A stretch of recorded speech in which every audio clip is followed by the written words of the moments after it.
joogsadeen commodity ba ma haystaan qalab ma jiro waa programmiya wax la mid ah waa Amazon shirkadda ugu xooga badan leh waa gaalkan Windows la maxaa loo oran jiray Bill Gates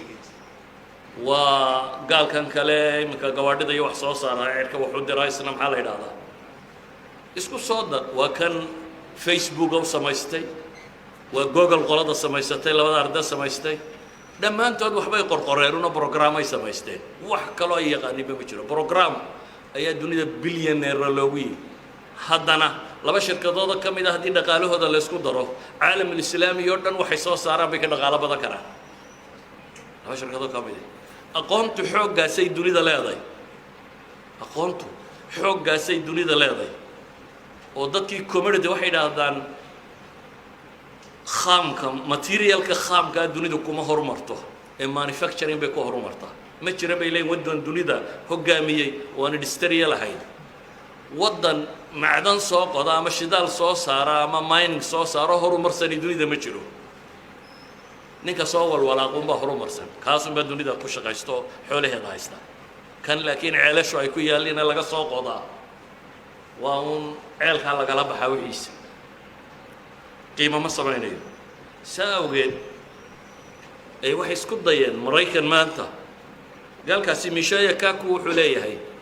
science PhD waxa sameeyay Mareykan degani boqolkiiba konton dabad bay ku dhasheen Mareykan uu kuma dhalanin that means wixii aqli dunida jiray wuxuu isku dayay hadduu wax barasho ku keeni karo waa inuu lacag ku keeno oo dabeetana uu sawirkiisa wax ku baro afrikadan madoowa taqaaniin waxay yiraahdaan 20,000 oo caalim oo ay leedahay bay sanad walba Yurub ka qabta dabeetana bay yiraahdeen khubaro la talisa si ay u soo kireystaan 4 bilyan oo lacag oo kale ku bixiya qiyaas inaad caalim soo saartaa marka hore mise bilyan buu ku joogaa markii la soo saarayna kuwaas qaatay sanad walba 20,000 bay ka qaataan khubaro ah oo Afrikaan madooba haddana hadhow baa la yiraahdaa ama jaamacaadka professor u baahan ama dawladda la taliyaal u baahan 4 bilyan oo lacag ah haddana lagu soo qaataa nin cado dib loogu soo kiraysta oo la keenaa si uu inoogu noqdo kuwa cadadayna la talinaya meelaha ka jooga hadduu aqligu caynka markaa u fakaro Iraq markii la dumiyay Ingiriiska waxa ka jooga bay dhadaan 200 dhakhtar oo Iraaqi ah degan hadda nolosha hadday saa isu rogto muslimku agtooda aqoontu qiimo kuma leh aqoontu bilaash kuma soo baxdo wala maal gashada binaadamka la maal galiya si aqoon u soo baxdo Masar bay yiraahdaan GDP geeda wax soo saarkeeda waxay tacliimka sare ku bixisaa 0.2 hal 10 meelood loo qaybiyay laba ahaan hadda 1 ma aha percent waa 1 kaas oo 10 meelood loo soo qaybiyay laba ahaan ayay tacliinta ku bixisaa Israa'iil oo agteeda deganina almost 5% of its GDP ayay ku bixisaa boqolkiiba 5 wadanku wuxuu dhaqaale soo saaro dhanba higher education ka qura la galiya baxtiga cilmiga in cilmi baaris la sameeyo markay dunida xagga tacliinta qiimeynaya مثلا United Nations التنمية البشرية 2001 كما تقرير كوصو صاري waxay ku tilmaamayaan 5 qaybood bay dunida u qaybinayaan qayb waxay oranayaan waa qaada dunida dadka hogaamiya qaybna waxay oranayaan waa alqiyada almuhtamila dad laga yaabo inay dadka wax hogaamiya ku soo biiraan qaybna waxay yiraahdaan waa yara firfircoon yihiin qolana waxa la yiraahdaa waa hawaamishta dacalada kuwa jooga qaarna tirada lagu daro 5 qaybood bay dunida u qaybiyaan 18 hogaaminta dawlad muslimi kuma jirto qaybta labaad oo ah qiyada muhtamila ayu taqriirkaasi waaga Malaysia ku jirtay laga yaabaa imkana Turkigu inuu ku soo biiri karo waaga Malaysia oo kaliya kaga jirtay kuwan masaarida iyo intaan muslimiinta u digdigahay kuwa nashadka fircoonida yara qaba bay ku jiraan bay leeyihiin ee kuwa hoggaanka iyo kuwa la filaya inay wax hoggaamiyaan mustaqbalka dhow toona kuma jiraan taa macnaheedu waxa weeyaan qiimaha cilmigu xaguu nala joogaa qiimaha cilmigu wuxuu joogaa galbeedka professorka ama ustaadka jooga wuxuu qaataa 50 professor oo muslima mushaharkood meelaha qaarkoodna 100 buu qaataa professorka caalam islaami jooga tacliinta uma hagar baxayo waayo waxa la siyaabo kuma filla shaqo labaad buu daydayaa habeenkiina waxa laga yaabaa inuu xafiis yar fadhiisto ama meel yar oo kale ka shaqeeyo muxuu cilmi baadhaa wuxuu cunaa buu leeyahay yani وقف raadcaynaya siduu noolaan lahaa waa caalamku ku soo hadha intii yaacdayada iska daayay xagga qabatay intii soo hadhayna waxay cuntaa bay ka fakaraysaa idan suu baadhisu samayn karaya wax soo saarka ikhtiraacaatka waxaa jira bini aadamku wax kasta oo la soo kordhiyo baraa'atul ikhtirac baa dunida wax la yidhahdaa baten baa la qaataa qof kasta wax yar dunida ku dara buushka imka bahalkan afka laga geliyay ninkii fikradda keenay cid bay u tahay baraa'atul ikhtirac soo kordhisay 2001kii مثلا dawladda ugu weyn muslimiintan carbeed masar baa ka mid ah Soomaa 2001 hal baa loo record gareeyay masar wax baraa'atul ikhtirac 2002giina mid 2003gii 12 2004kii ayaabay waxoogaa soo raanaadeen oo 87 loo qoray caalam islaam oo dhan waqtiga 2004ka turka ugu badnayd oo 104 baraa ikhtirac baa loo qoray israa'iil oo kaliya ma taqaanin inta loo qoray 1222 shay bay soo saartay halkay masar mid ka soo saartay ama markay ugu badnayd 87 soo saartay israa'iil waxay soo saartay maxay miyay masaaridu israa'iil ka aqli yar yihiin soo ka tira yar yihiin maya ما يقولنا علمي قيمة وأركتو أي مال قشطي قولنا علمي قاچايسي سو بروفيسور كابا بختنا يبا وعنو ديدية إنو حصوص هاركا كالية وحين هذا إسرائيل وحي كجرتا شان يتبنك الدولة دوني دو قصة وحصوص صار بدل براءة الاختراع وقو بدل علم عصب ريجستر قريستا شان تيكون إسرائيليا نبقف وحصوص صار له marka tirakoob waxay soo saareen iyo tirada la soo ogaa cilmiga keeneen shantii kuna qof kastaba qof baa wax soo saar leh maraykankaas ka ballaaran iyadana 6007 qofba mid baa leh laakiin de xagga tiradu kaga badan yahay maadaama xagga tirada kaga badan yahay de wuxuu soo saaraa 44870 shay oo cusub baa baatenkooda sanad qura helay شبان سقالية طبعاً كن سقال بقول لبيه سيدات باتين أي هل سنة قرتين إن يسوع صارين أشياء عصوبة لكن هل كإسرائيل شنتي كورا قف وحصو صار لا يضي أما شبانيس كل حد يكون يصدق دي بقول قف كستا قف وحصو صار لي مصر وحيد هذين وسقال بقول كنا قف بامدله وهل مليون قولنا شنكم با وحصو صار له قولنا هل مليون با له oo dhadhow sira koobiyada waxaan idinku soo naqliyay in suurad ka qaadataan aqoonta muslimka ee cilmiga halkay taagantay inay dib u sameeyaan waa wax aad u fudud laakiin waxay u baahan tahay caalam islaami dhul khaam u degan yahay oo bisil شدالية معدنية وحول باله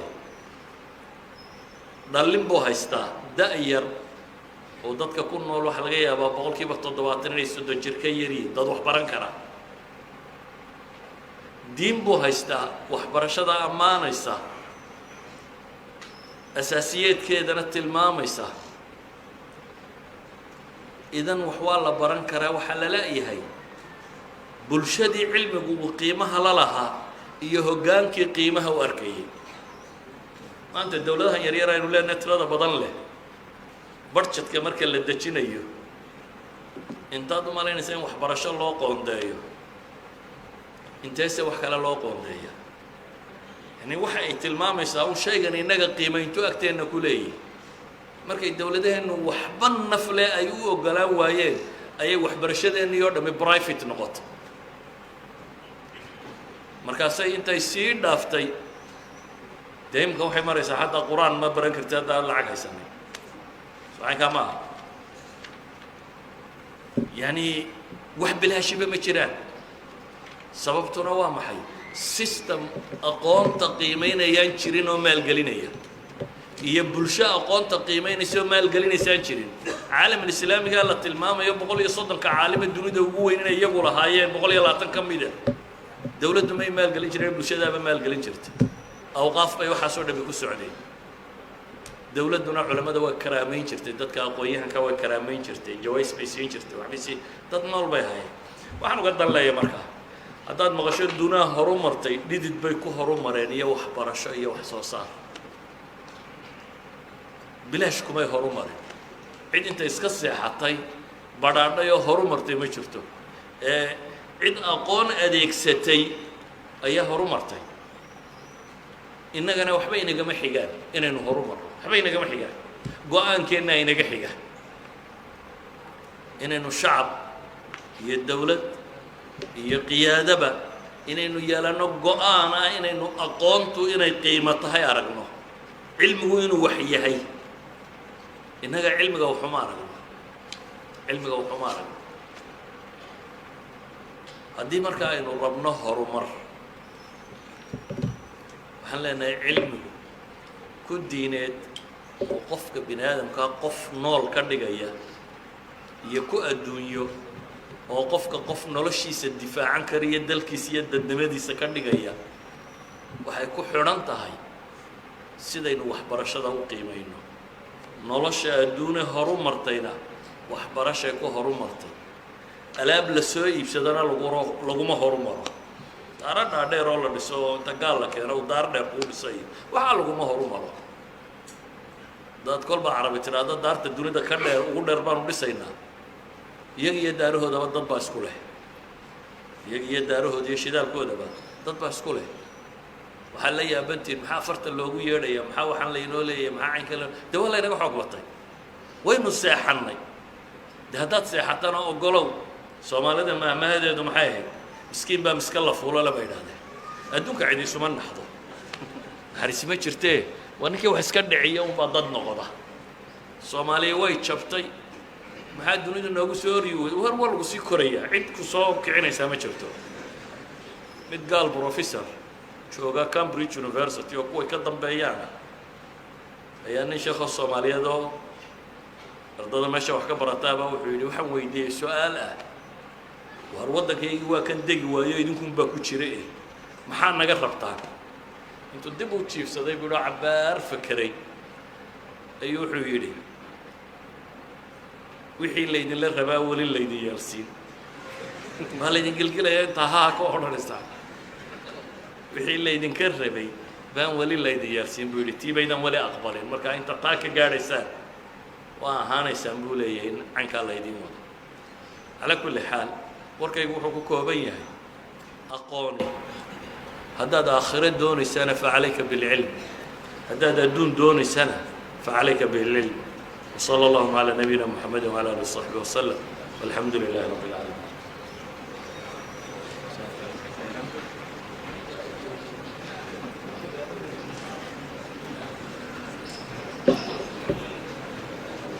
جزاك الله خيرا واحسن الله اليك في الاستاذ محمد اسماعيل هارون لا يبارك سبحانه وتعالى علميس الله وبركاته انك الله ينفعه waxaan u geli doonaa insha Allah qaybtii su'aalaha hadii la hadmo su'aalaha waxaan ka cudur daaraynaa walaalaha su'aalaha soo gudbiyeen aad bay u fara badan yihiin in badan oo ka mid yihiin waqtigu inaba saamaxayo inaynu culimada horgeyno in ka mid anihi waxa laga yaabaa dad inay soo qoraan su'aalo ah laba qof iyo wixii ka badan oo markaas laga yaabo inay u baahanayso garsoorid iyo wax la mid ah su'aalaha aynkaas oo kala ahina مسؤول تجرين عن علماء المسلمين هذه راهلمه ما دام وقته دبوا دار هذا بينكنا عاول قبل إن شاء الله سؤاله وكمان دون هذه راهلمه ولا لها مركها لجرين بدن بان إن شاء الله تعالى كبحنا أرنكاس يقول ربي سؤاله اللي يقول جوابه laakiin insha allah cilmigu isu tagayahay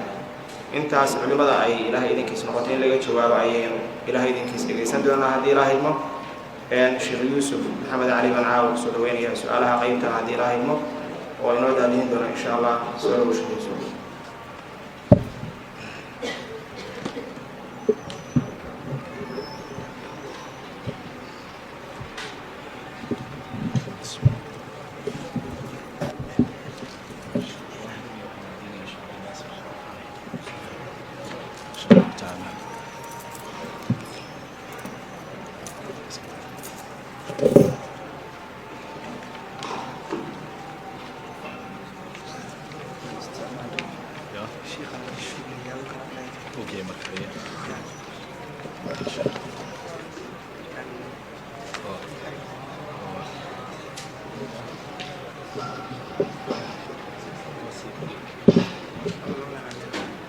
الشقة مسيس كويس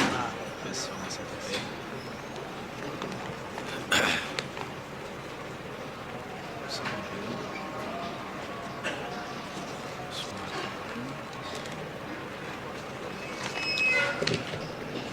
بسم الله الرحمن الرحيم الحمد لله رب العالمين والصلاة والسلام على رسول الله وبعد إن شاء الله تعالى سؤالها waxaa inooga jawaabi doona haddii ilaahay idmo sheekh cabdinaasir xaaji axmed iyo sheekh daahir oo cabdi insha allahu tacaala labadaas sheekh baa caawa inooga jawaabi doona su-aalaha haddii ilaahay idmo waan kuu banneeyay gudbaysaa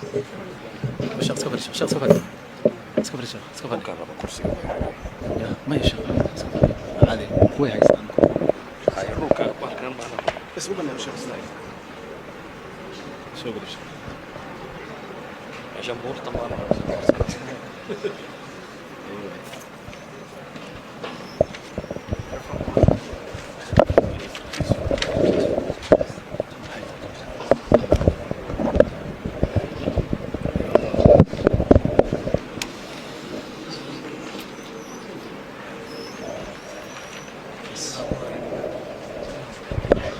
السؤال كان يدور صار بالباشا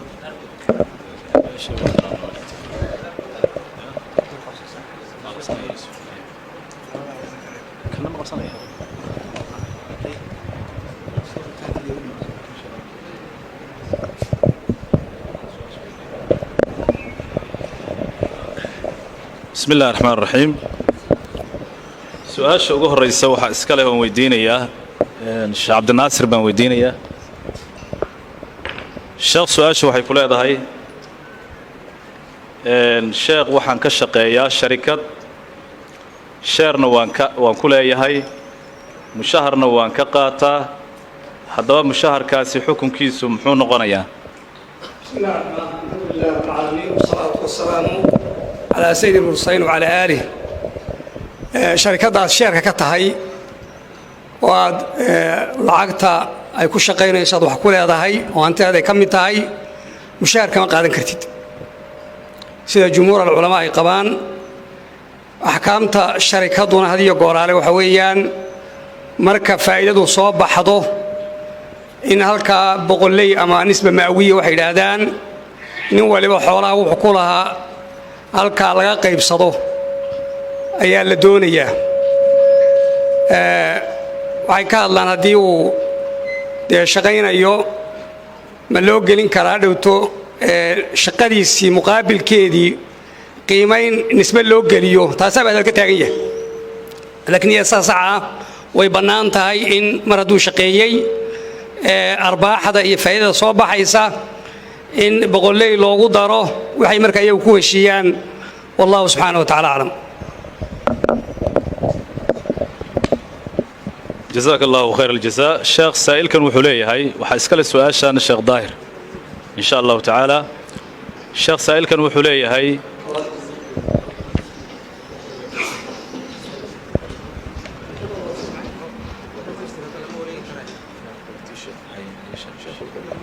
واي هاي عبد الناصر بن ويديني يا سؤال شحكتنا والله بعض الشيخ وحوليه هاي سائل كان وحيجوج الله بعرورة oo aabahood dhintay loomana wanqalin haddaba hantida uu aabahood uga tagay ma uga wanqali karaa jawaabtu waa mada ninkaa dhintay odaga ah carruurtu ka tegey dhaxalka ay u leeyihiin agoontu leedahay walqad uga samayn maysid wanqaliya walqaliya soomaalidu dee nimba wax isugu yidhahdaaye walqal baa noonu idhahnaa marka waxa weeyaan walqashu asal ahaanna waa shay sunno ah xilkeeduna wuxuu saaran yahay aabbaha ayaa laga rabaa inuu awlaadiis ka walqalo waana sunne su-aasha waxaa ka muuqata odaygiina dhibayba ilaa intuu ilmuhu ka qaangaadhayo isaga ayaa xilku saaran yahay inuu ilmihiisa ka wanqalo ama ka walqalo hadduu dhintay carruurta laga taaban maayo xoolahooda laakiin hadhow carruurtani markay qaangaadhaan fuqahadu waxay sheegeen inay isaga bannaantahay isagu inuu iska walqalo wallahu subxana wa tacaala جزاك الله خير الجزاء شيخ سائل كان وحوليه هاي وسؤال صدحات شيخ دقن كالصومالي دقار وحا كمدا إن هدين قبر سكس أهو ودلو عن لو قصاص ديو أون لسيو أرنكاسي محاي شريعة كقبتان arrinkaas ma bannaana oo iska caado Soomaali dhaqan aynu iska wada weeyo sharci khilaafsan qofka dumara haddii ninku dilo isagana waa loo dilayaa haddii iyadu disho iyana waa loo dilayaa imaam shaafici kitaabkiisa al la yidhaahdo masalada markuu soo guurinaya wuxuu leeyahay cid aan ogaado arrintaa khilaafsan in dhiigga labka iyo dhediga muslimka dhiiggoodu isku mid yahay oo ninku hadduu gabadha dilo loo dilayo gabadhoo ninkay daysha loo dilayo wax khilaafa oo aan hayaamo jira buu sheekhu leeyahay marka arrintaas weli wuxuu ku sii darayaa marka ninkii la dilo la odhan maayo qofkii dumar ahayd magteedu 50 bay ahaydeen waxoogaa sarifka inta baaqiga ah 50kii hala keeno taasina ma jirta buu yidhi waxoola loo kala qaadayaana ma jiro waa nafsu binafsi waa qof loo dilay halkaasay arrintu ku dhammaatay laakiin de waxaa iskale xilka oo loo dhiibayaa dadkii gabadhan la dilay ciddii weliga u ahayd baa xilkeeda leh oo qisaastiina way qaadan karaan maxaan ku dhahay wax la yidhaahdo cafis bay qaadan karaan mag bay ku beddelan karaan waman qutila madluuman faqad jacalnaa liwaliyi sulطaanan falaa yusrif fi lqatli baa la yidhi subxaana wa tacaala wallahu subxana wa tacaala su-aasha afraad ee xigta waxay leedahay sheekh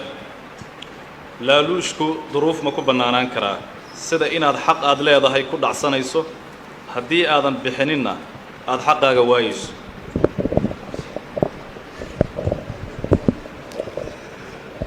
way bannaantahay haddii xoolahaagii laga haysto xoolahaagii gacan lagaaga dhigay oo waddo kaloo aad ku soo dhacsatay aanay jirin waxaad bixinaysana aanay u beegtoomin waxa kaa maqan way bannaan tahay inaad soo furfurato laakiin qofka qaadanaya laaluush ku tahaye adiga xaggaaga dee laaluush lama yidhaahde waa nin wixiisii la soo baxaya adiga xaggaaga wax dembiya ma leh xoolahaagii baa laga haystaa hataa waxay fuqaadu ka hadlaan haddaa waad ka baqaysa xitaa in lagaa qaado qola kugu soo maqiiqaan aad warga jeesta aad iska jeediso kuwa raba inay wax kaa qaadaan bal xitaa waxay ku daraan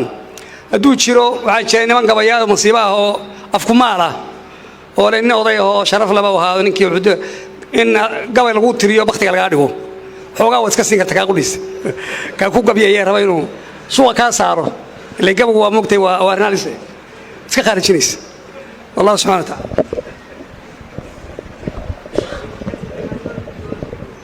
جزاك الله خير الجزاء الشيخ سائل كان وحوليه هاي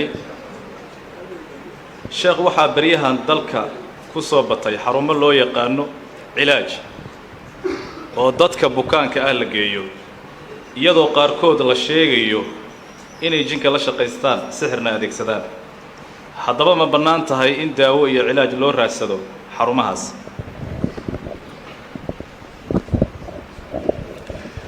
xarumo gaar hoon waan aqaano oo yani arrimahan laga sheegayo dee hayaanu garan maayo laakiin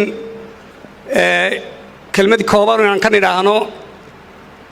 mawduucan isaga ahun baan dawaabidda ama qawaacidda sharciga ah in si loo ilaalin karo ama si laga doonayo baan wax yar ka taabanaynaa marka hore qof waxbuu dawaynayaa qofna waa la daweynayaa waxna waa lagu daweynayaa arkaanteedu waa inta saddexda qodob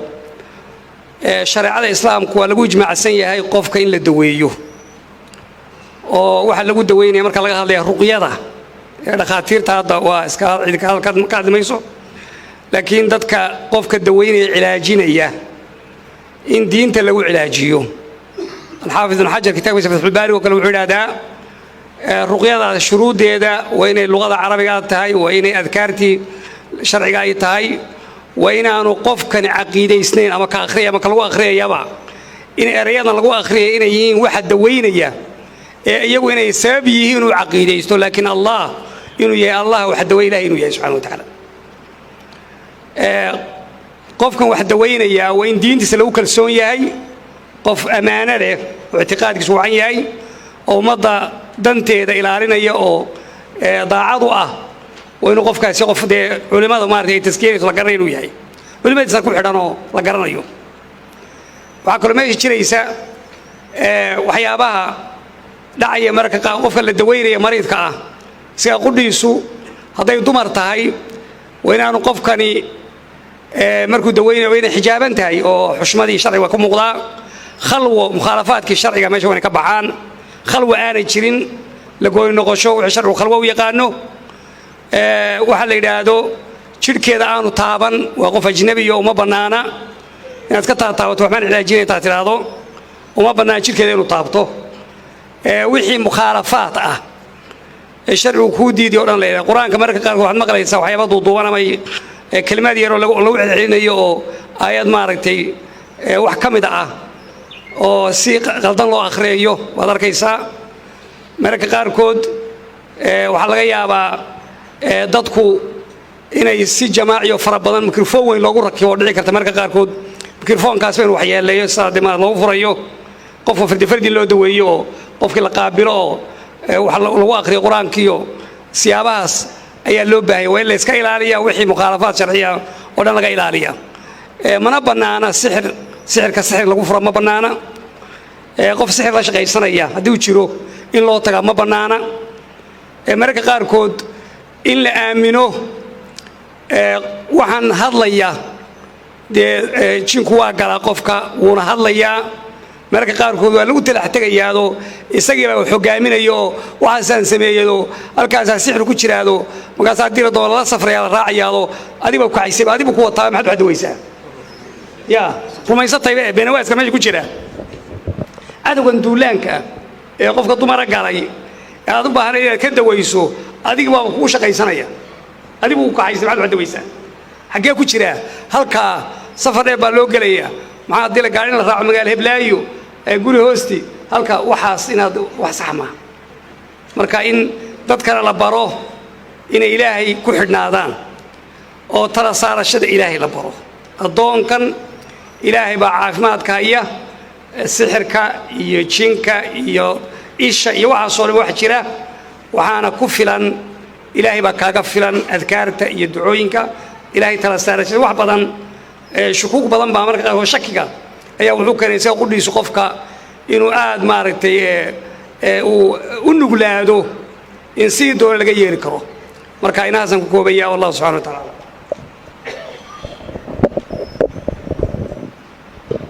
جزاه الله خير الجزاء سؤال شحكته وحنو ورجينا ويديننا إن شاء الله تعالى شيخ ظاهر أو عبدي سؤال سائلك صوقري وحليه هاي شيخ صون كتجي لبض يدي والد حلي هراء تردي سنة عن الجرانين قابك وجدا بسم الله الرحمن الرحيم الحمد لله رب العالمين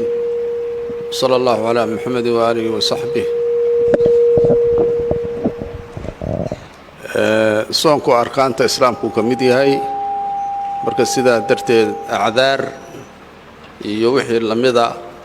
فالوغتي كرايدنا وحي لدي حدود مركا نبي صلى الله عليه وسلم هذا ليس وحكمدها من مات وعليه صوم فليصم وليه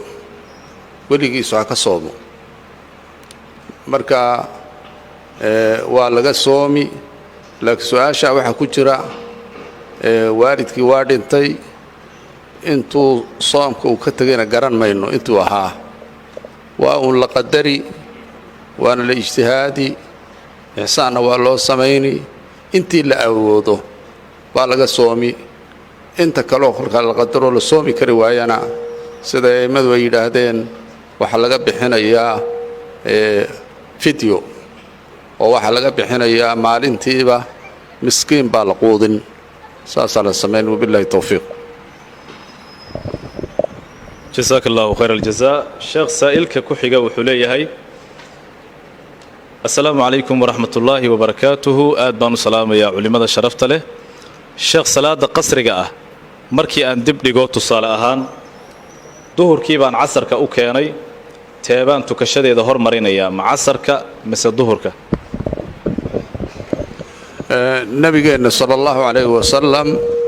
axaadiista safarka ku saabsanayd wakhaasatan xaajatulwadaaci salaada duhurka iyo casarku isu keenay markaa duhurkuu tukaday biaadaanin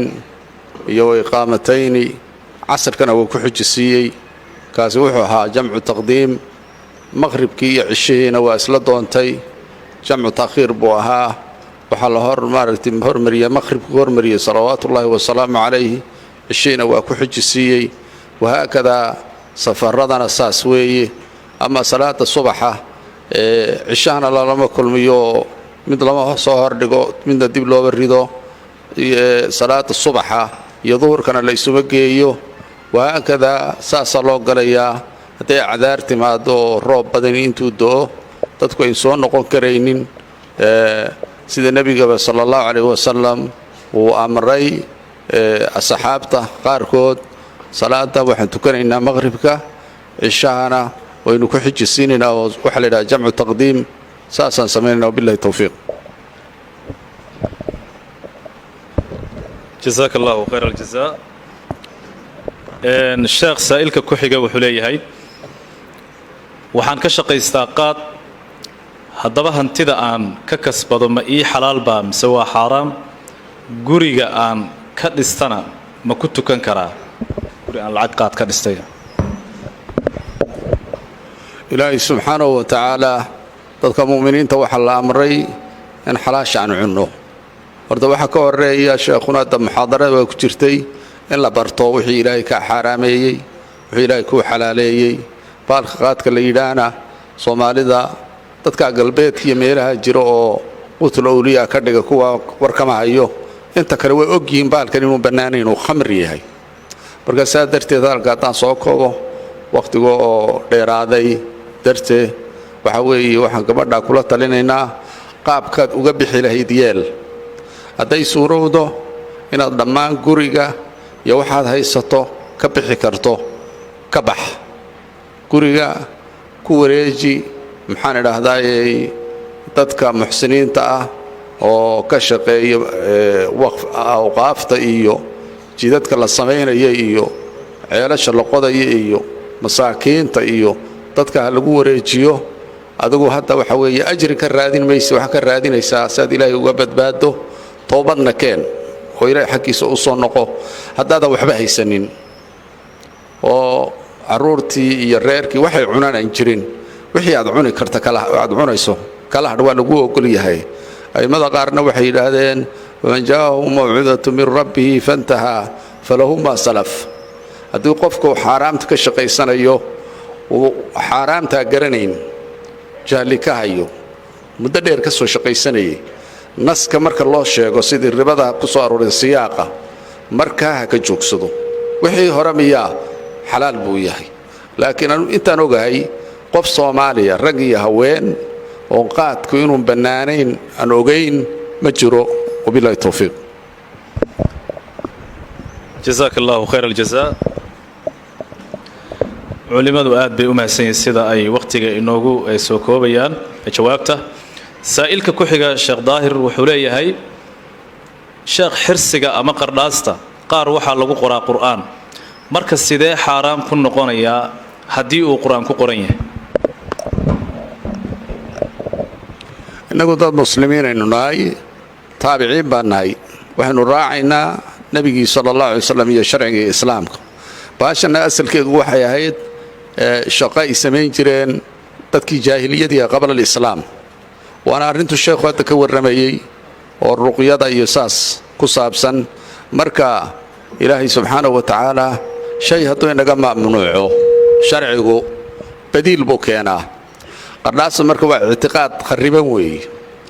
waxaa qofka ku jira inuu jinka iyo isha iyo sixirka iyo waxyaalahaas madiidada iyo wixii la halmaala inay dawo ka tahay waana soo noqotay mar bay waxoogaa gabatay hadda aad bay u soo noqotay dad badan baa jinta ku wata dad baa ku wata wareegga oo guntaday oo u sameeya soon qaar baa bawdada ku xidha oo dad kale ka qariya waxaasi ma bannaana waa khuraafaad lama ogolo laakiin waxaa ilaahay subxaana wa taala inoo sharciyeeyey mucaawadataynka iyo qulhuwallaha iyo aakhiru suurat albaqara oo labada aayadoo ugu dambeeya ah iyo maxaan idhaahdaa faatixada iyo adkaartii nebiga ka sugnaatay salawaatu ullaahi wasalaamu calayhi inaad isku tuftaan taxaliil laynoogu tufo oo isku dawaysaan oo ilaahay baridaa subxaana wa tacaala ilaahay baa wax badbaadiya ilaahay baa wax ilaaliya ilaahay baa weliya ilaahay inaad kaalmaysataan oo halka hadda wax lagu qorqoray waxaynaysaan ama qur'aanka ta lagu qoray a'immada qaar baa yidhi laakiin wax daliili u haystaani ma jiro sida qowlka saxiixa oo a'immadu u badan yihiin ama qur'aan ha ku qornaato ama warqada wax kaloo khuraafaad oo la garanaynin ha ku qornaato qardhaastu ma bannaana sharciyan marka saa darteed dadka waxaan ugu yeelaynaa waa khuraafaad ka fogaada oo waxyaalaha hadda sheekhu ka warramayo dadka dib u riday waa qardhaas la qoraya iyo waxaan ku dhahdaa qubuuro la galaya iyo maxaa xoolo la kaxaynayo qubuuro lagu qalaya iyo awliyo la baryaya iyo waxaasi waa wax dadka dib u riday weeye oo waqtigoogina burburiyey cilmigii sharciga ahaa oo khayrka aakhiriya ka adduunka ugu yeedhayana ay dib uga dhaceen wabillahi tawfiiq sheekh saa'ilka ku xiga su-aashiisu waxay tahay haddii aan qof wax ka xado oo aan damco inaan xaqiisa u gudo dabadeedna aan isagii waayo ma u sadaqayn karaa horta ninka waxa ugu yeedhaynaa arrinta aad ku kacday waa arrin foolxun waa tuugna waa dadku waxay qofkay ugu necab yihiin shayga ugu necab yihiin waa tuugo afrikanka waa la dilaa gacan baa loola tagaa naftaa lagaba qaadaaba laakiin sharcigeennu in la dilo ma ogolo wasaariqu wasaariqatu faqdacuu aydiyahumaa ilaahay saasuu yidhi gacmahoogaa la jarayaa sharcigaa ka soo dejiyey sharci hadda taagan oo axkaamii ma jiro niyo waxaad ku dhacday arrin aan fiicnayn tuug baad noqotay toobadkeen horta oo ilaahay xaggiisa u noqo wixii aad qaaday innaga markaan darsiga akhriya ceel hindinin baa wuxuu noo ila soo xidhiidhay wuxuu yidhi dhar badan baan magaalada ka xaday magaaladoo dhan habeenkaan xadi jiray muddo dheer baan dharka xadi jiray dhar badan baan hayaa meel alla la meelangeeyana garan maayo guryihiiba iskaga darsamay qaarna waan aqaanoo haddaan dharkaa u geeyo way dilayaan maxaan sameeyaa marka hadda ninkaas xoolihii haddaad hayso horta towbadkeen wixii aad haysana dadkii lahaa haddaad garanayso u celi oo ilaahay uga baq oo sujuudda ku ooy oo towbadkeen oo ha u noqonin oo islaamka baro haddaad garan weydo wax leh ama dadkii ay dhinteenba wixiina aad hayso masaalixda ummadda ku bixi jidadka iyo maxaan idhaha dadka masaakiinta gaajaysan iyo dadka iyo qaxootiga iyo dadka isbitallada iyo meelaha lagu dawaynayo meelaha ku bixi maalka marka mawdku ayuuna kuugu imanin adigoo maaragtay maalkii haya waxa weeye dayn yani waxa weeye tuuga ku timid weeye oo korka kaa saaran markaa ka taxallul sidaas samee insha allah billahi tawfiiq jazaaka allahu khayr aljaza sheekh waqtiga aad buu u yaryahay su-aaluhuna waa badan yihiin marka caawa insha allahu tacaala intaas baan kusoo koobaynaa waxaa jira walaal warqad soo qoray axmed cabdisamatar casriye waxaa xanuunsanaya injineer cabdicasiis saciid samatar surcad oo dhowr beri kooma ku jira marka walaalaha guud ahaan waxaa laga codsanayaa walaalkaas inay u duceeyaan oo ilaahay subxaanahu wa tacaala xanuunkaas ka qaado miirkiisana u soo celiyo in sha allahu tacaala waxaan siinayaa kelmadda ugu dambaysa jalsadeennan caawo oo duca ah islaan ciise ayaan siinayaa oo noo ducayn doona in sha allahu tacaala jalsada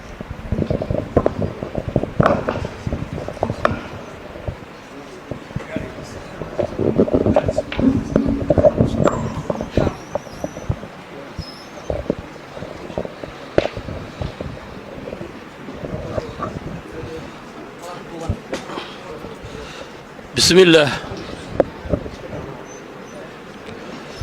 بسم الله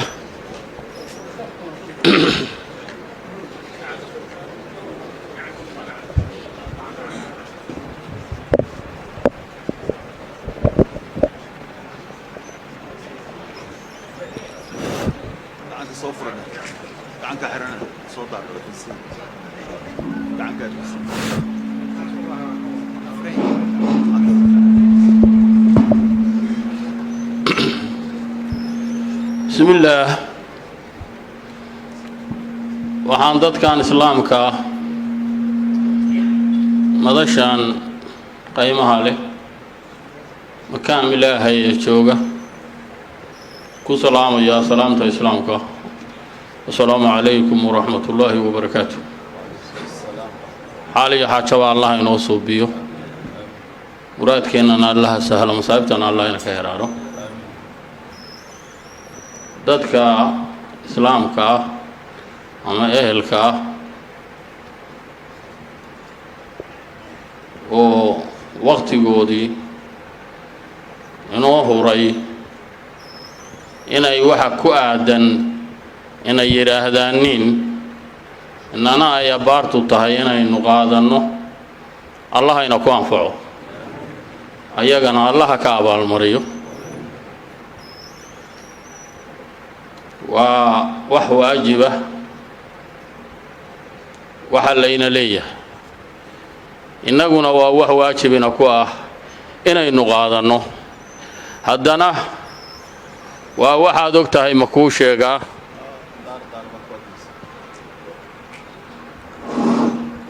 waa waxaad og tahay ma kuu sheegaa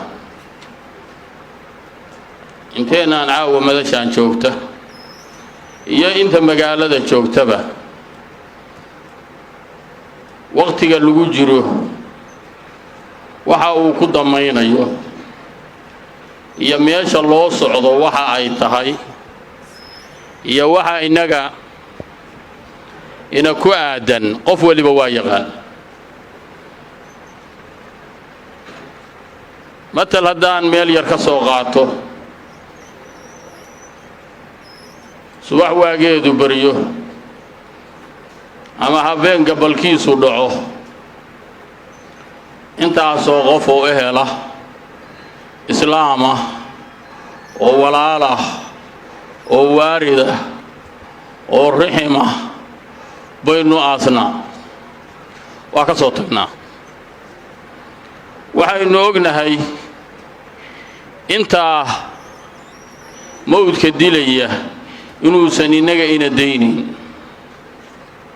ee waqti ka mid ah markii dhinac loo eegana aan fogayn inuu ina haleelayo haddana markii dhinaca kale laga fiirsho waxaa moodaa meeshaas magoolkeennii aynu geynayno oo uga soo tegayno inayna ka maqan tahay inaynu tegi doonno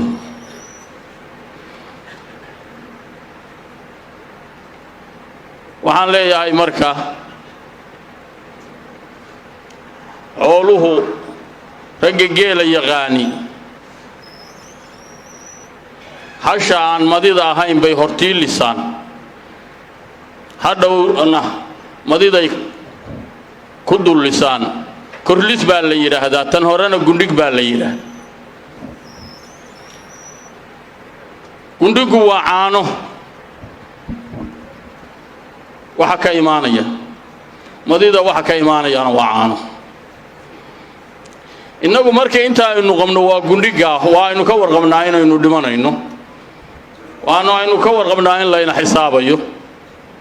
inta wadaadadu ina leeyihiin korliski wey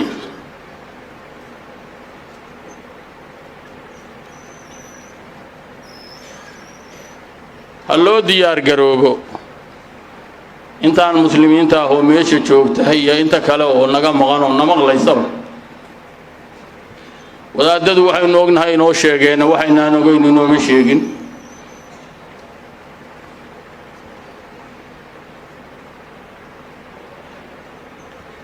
mahmaahan hal kelmada ka soo qaadanayaa waxay ahayd badbaado ilaah ma sii ahaato xabad baa ku dhacday roonaa tiibi baa ku dhacday roonaa baabuur baa la gadoomay roonaa aakhir ilaah waa ku dilayaa intaa ilaahay kaa badbaadiyey baa aakhir ku dilay marna badbaadadaadu sii ahaan mayso haddaynu marka tubku joognahay matal garoowe markii la yidhaahdo waxaa suuraa dhowr boqol oo qof inay maalintii ku dhimato ee ku dhalato 24 saacna 10 qof 30 qof 40 qof ku dhinto intee isu jiraan wax badan baa u dhaxaysa yaa badan waxa badan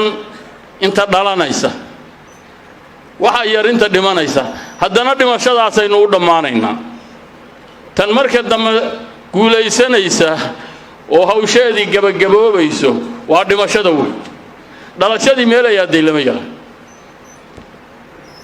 waxaan leh markaa innana aan qaadanno ilaahna ha inoo ku anfaco wadaadadana waxa inoo sheegeen allaha ka abaalmariyo masaakiinta dhiban oo ama baahi u dhiban ama bugta u dhibanna ilaahay ka daweeyo wixii cudur qaba wixii baahi qabana ilaahay ha ka risqo muslimku meeluu joogana ilaahay maslaxad khayr qabta ha dhex dhigo kuwa haatan jiradooda muslimiinta inay u duceeyaan madasha laynoo ka sheegay iyo kuwa kale oo aan warkoodu ina soo gaarin oo aynu ognahay inay bukaaniin ama dad badan oo islaamiga ay dhib qabaaniin ilaahay isagaa qaniye qof walba cusriga haya yusran ha ugu bedelo wixii ajashoodu ay baaqi tahay oo wax u harsan yihiin inay sii noolaadaan ilaahay dawac ha siiyo isagaa dawo leh ilaahay inta dhimatay ha u naxariisto inta bugtahoo aan ajashoodu gabaabsiga tahay oo waxa haya aan ka kacayna ilaahay naxariistii janno ha siiyo adduun joog iyo aakhira joogba qaatumadeenna khayr allaha ku qatimo islaamku meelu joogaba qof walibana muraadka uu leeyahay oo aan macsi iyo dhumus lahayn mukabil allah uga dhigo masaa'ibaha adduunka ka dhacayana allahayna ka nabadgeliyo xakaarka muslimiinta haysta na allaha ka dulqaado khaasan soomaaliya waxayna haysta allahayna ka dulqaado waxaa halkaasina gaarsiiyey waxaan qabaa waxaynu inagu jisaysanay weeye ee qof aan dulmi gelin ilaahay ma dulmiyo xaqa allahayna waafajiyo adduunka iyo aakhiradaba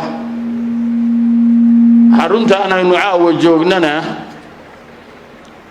mid barakaysan oo inta soo ayidayna ilaahay ku anfaco inta islaamkaas u hiilinaysa oo xaqa u sheegaysana ilaahay ka abaalmariyo allaha inuu ka dhigo culummadana waxaan leeyahay war noo badiya madalahan oo kale innaguna waxaan layna ka rabaayo naftiin iyo naftaydaba kula dardaarmayaa khaas ahaanna aynu u hoggaansanno waxa danteennu ku jiro caam ahaanna madalahan oo kale iyo makaamkan oo kale aynu badsanno xaal iyo xaajana allah inoo suubiyo kulankeenana kulan khayr allah ka dhigo ka dootageenna mid khayr ilaah baa hiile allah inoo hiiliyo naxariista isagaa leh allah inoo naxariisto gargaar isagaa leh allah inoo gargaaro isagaa hiile allah inoo hiiliyo isagaa deeq leh allah inoo deeqo dembi dhaaf isagaa leh allah inoo dembi dhaafo magantiis ilaah baa baridee magantiisa allah ina ka yeelo martidiisa dheregtee martidiisa allah ina ka yeelo adduun iyo aakhiraba qaatuma khayr maca aliimaan qaatumadeenna khayr allah ku qatimo qaatumadeenna khayr allah ku qatimo adduunka filnaba wa aakhiran wa filjanno aad iyo aad baa u mahadsantihiin wasalaamu calaykum waraxmat ullaahi wabarakaatu